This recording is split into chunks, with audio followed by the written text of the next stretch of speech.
would do things and the FBI would let them get away with it because they were providing information. That's right. That was the whole That's Bulger exactly thing. right.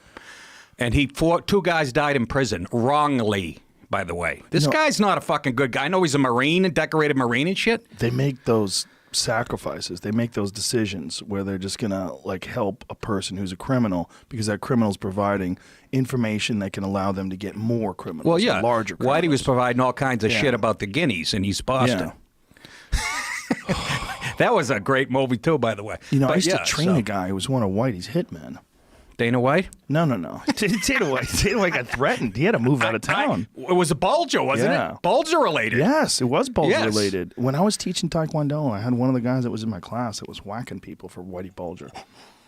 He was asking me, if you want to kill somebody with your bare hands, where would you hit him? I was like, the neck? I was like 18. I was like, oh. And he goes, correct, Joe. I was like, good. Yeah, I like that. Who was it, Kevin? No.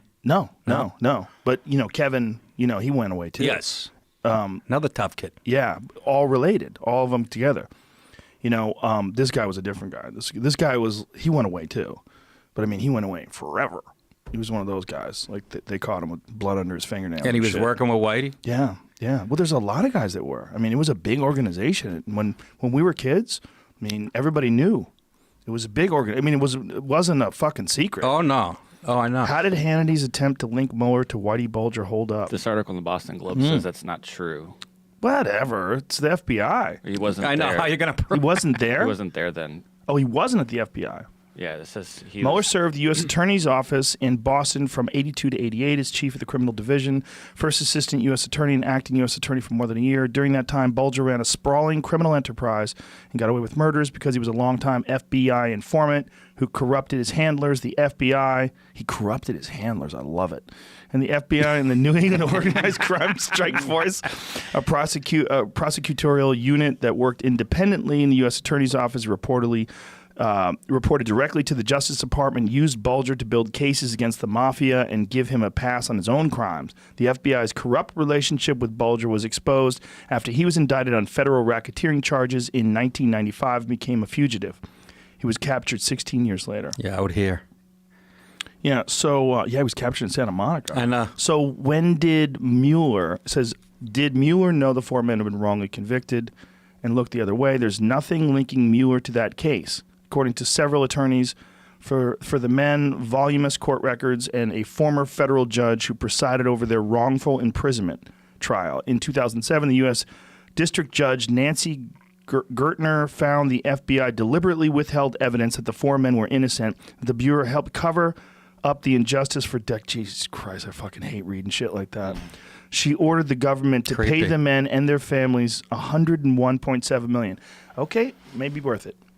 How long did you guys go away for? Let's be honest. You were never going to make $100 million. That's chicken scratch to you. If you. they all got $100 million, if every one of them got $100 million, I mean, I'm in. I mean, how much time do you have to do? How many times do you get fucked while you're in jail? How bad is it? Per load. Fuck, man. So maybe it was just a rumor that he was a part of that. Well, like you said, though, that's the FBI. As soon as the story broke, I'm sure they called the paper and said, listen, get your facts straight. Well, how crazy is it that the FBI covered up the information and knew those guys were innocent? That is dark. Yeah. Who went to jail for that? Did the guys who covered it up go to jail? I'm not sure. Ugh. But two of them died. You can't. They died in jail? Two of them died in jail. Ugh. When Whitey Bulger was out here, they caught him because his wife was yelling and shit all the time? Yeah, she was cuckoo. He had fucking cash on the walls and shit. Did he? I used to sell meat door to door before I started comedy, and I used to go to fucking Winter Hill not knowing where I was. Really? And I would wonder why people would look at I'd take out my shit and they'd go, that breaks down like $40 a pound. Get the fuck out. And then somebody explained to me, Winter Hill is like Whitey Bulger's neighborhood. Wow. So you were selling meat in his neighborhood? Oh, yeah. Fucking same in East Boston. I knocked on the door a couple of guys in Revere that were like fucking connected. My buddy Al knew who they were and shit later on. Well, they probably knew people from meatpacking. They probably got it right off the boats. Of course. And I'm doing my little spiel there for a boiler, fucking boiler room operation. Oh, you break it down per meal. It comes out to $3 a meal. And they're doing the math in their head. You could tell they were like bookies, you know. They're like, that's like $40 a pound. Get the fuck off my steps. Was it really that much? No, but it was ridiculous, you know. Yeah. But and I was in Rhode Island banging doors, and I got the same response. And I looked down, I see in the streets, the lines on the streets are red, white, and green. I was in Federal Hill in Providence, where the mafia started. Look at that sign. Look at that article. Look at this. Whitey Bulger's Santa Monica hideout was full of money. It still brims with mystery. He was living in like a normal apartment. I know. So weird. He had $822,000 in cash and valuables. Wow. Jesus Christ. I liked that movie. I thought Johnny Depp was great in that. Yeah, he was. He was great in it. Yeah. That's a creepy dude. Yeah, he was as creepy as they get. It's just amazing how much corruption was involved in that case. Yes. And that the federal government was a part of it, and they let that monster, they let him thrive. Yeah. Yeah. So it makes you wonder about the FBI today. Well, it should make you wonder It just shows you what they're capable of. Yeah. Let's put it that way. Whenever you're doing that, whenever you're allowing someone to commit murder and deal drugs to get other people that are committing murder and dealing drugs, it's like, what? Yeah. Because they would just want, look, what happens with cops, this is very unfortunate, but this is just what happens when you have a game, and the game is arrest people. The game is win, right? You have a certain amount of callers you have to make. And if you can make more callers because you're in bed with a bad guy, especially if maybe you grew up in that neighborhood and it's always been kind of an accepted part of that neighborhood. Yeah. That guy Conley grew up with Whitey. Yeah, exactly. Yeah. It makes a sneaky little deal. Yeah. Oof.